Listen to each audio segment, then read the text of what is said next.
Story time on how a jinn fell in love with me through the mirror, and I'm only doing this for educational purposes and spreading awareness. So it starts off bad already because I was someone that was very much addicted to music and singing and dancing in front of the mirror, and especially in the bathroom. These are all the biggest red flags, and I was doing all of them. And it wasn't just for a minute or two. I mean, I was doing this for hours on end. Like 2 hours, 3 hours, as if no time has passed. And I also used to have something that is not normal, which is sleep paralysis. And the way that I discovered that this was not normal is until I started actually healing myself, doing ruqya on myself and everything, I stopped getting sleep paralysis. So fast forward to when I started college, I lived with my brother at the time, and I was mostly home alone, meaning that I was playing music as often as I could, and I would dance in front of the mirror as often as I could. Even when showering, I would play music in the shower. But that is when things started going bad, because then is when I started actually getting obsessed with the mirror. When I mean obsessed, I mean I could sit in front of a mirror and look at myself for 2 hours, and I wouldn't have a problem with that. Like, I literally could not look away. When I'm outside, I am looking for a mirror.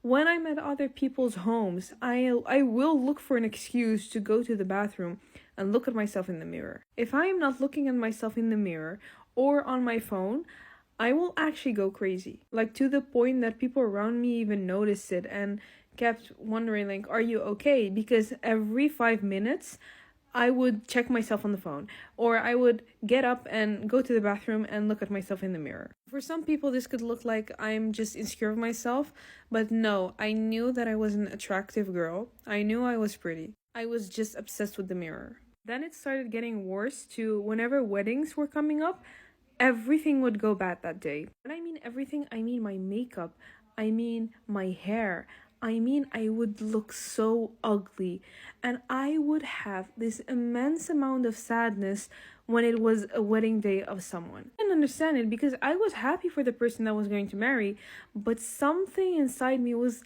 so sad, and I just literally did not want to go to the wedding. I've cried in 2 weddings. Like, I've literally bawled my eyes out for no reason. Like, people would come up to me and say, "What is wrong? Like, what happened?" And I'd say, "I don't know."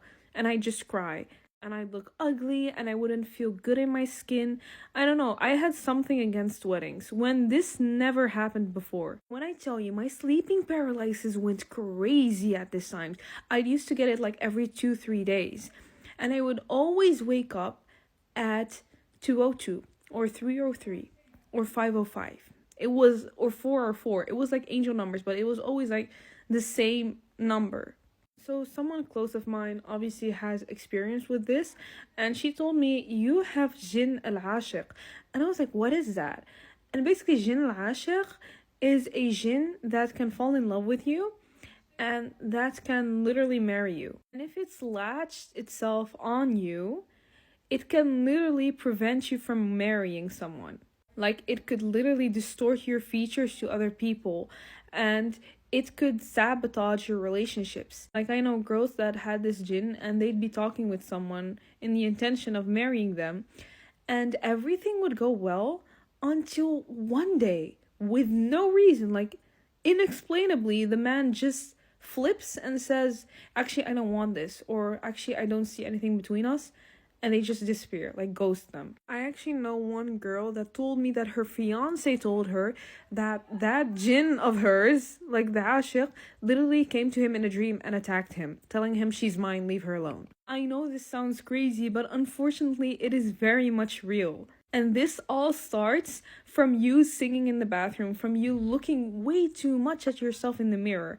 You have no reason to look that much. You can just, do your makeup, check yourself, and then go away. You don't have to sing and dance in front of the mirror because you are attracting them. You need to understand that the jinn, they live in mirrors. They live in bathrooms, toilets. I have seen people being possessed by these jinns, and they literally were talking from the person's body, but it was not her voice. It was the jinn's voice. And he would say, "She's mine, and she's not going to marry anyone." And I love her, I love the way she dances, and I love the way she sings, because she used to sing and dance in front of the mirror. And the only reason why I was not yet possessed by this jinn is because I used to do my adhkar and I used to pray. Imagine someone that does not protect themselves with Quran, does not protect themselves with evening and morning adhkar, does not protect themselves with prayer. You have no protection around you. Do you know how easy it is for these jinns to latch on you or just to possess you? But anyway, when that close friend of mine realized that I had that jinn, they recommended me to go to an imam and talk about it. I went to the imam. He told me the same thing. He said, yeah, you're just lucky that you came to me early and that you were still doing your adhkar. Otherwise, he would have already, married you or something. So basically, he gave me some oil and some misk that I had to do in specific areas. And he gave me a list of surahs that I had to listen. Some surahs in the morning, some surahs before I sleep at night. He told me not to listen to music at all, but it took me a while because I was very much addicted to it. No more looking too much at mirrors, no more staring at myself in front of the mirror, especially when I'm naked. Like, always make a dua before you look at the mirror. The dua is Allahumma kama ahsanta khalqi fahassin li khuluqi, or always say Bismillah before you look at the mirror. Anyways, just protect yourself. And stop doing the same mistakes as I did. Don't make the same mistakes as the girls I know that were actually possessed. You don't want this for yourself. You don't want to become obsessed with the mirror and cry whenever you go to a wedding and have every guy that you talk to suddenly disappear on you and have every relationship go wrong inexplainably, just like that. And you don't want the sleeping paralysis. It's the worst experience, especially when you'll see an angel number. Not an actual angel number, but that it's going to be 202 or 303. And then you check and then you see exactly what you thought. I was like, oh, yeah, he was here again. But yeah, protect yourself, girlies, with the adhkar, with prayers, with Quran. Just always stay protected. And hope this video helps someone. Like I said, this is only educational purposes. I just want to spread awareness.